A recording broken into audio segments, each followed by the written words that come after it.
You may remember that in May 2018 I posted a video of this Dalmain flute that I was given very generously by a neighbour friend of my father's in Spain whilst I was visiting my dad.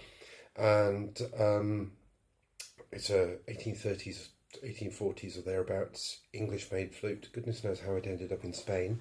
But anyway, I've renovated it now, overhauled it. It's had new tenon lappings, had a thorough clean. It was very, very gungy. I literally had spiders' webs inside it.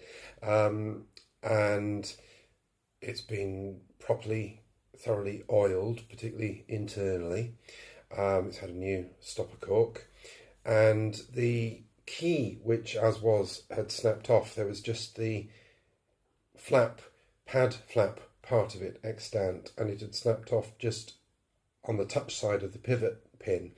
So I've now made a new brass touch piece for it and soldered it on, and a new spring, I don't know if that's visible, underneath the key, and riveted that on and padded it. So it now has a working key, and having been cleaned and with everything set up properly, it's playing just about a modern concert pitch, maybe just a little bit sharp of it, but with care. If you're playing along with something in concert pitch, you can keep it down to it. Probably is a little bit higher.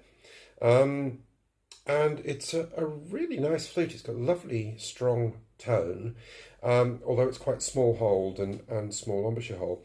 Those things mean that it plays pretty well with the Baroque cross fingerings for accidental notes, and more the Baroque ones than the later 19th century ones. A lot of them are the same, but there are some that are a bit different, and it works pretty well with Baroque fingerings. So I'm going to give it a go. I'm going to try to play a tune. It's called The Downfall of Paris, or The Fall of Paris, or The Surrender of Paris.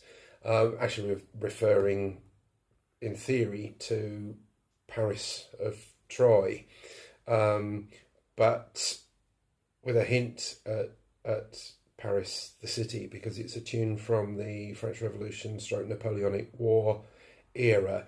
It actually derives from a French tune from the late 18th century and turns up in English and Irish form, either as a march or a hornpipe, late 18th century, early 19th century.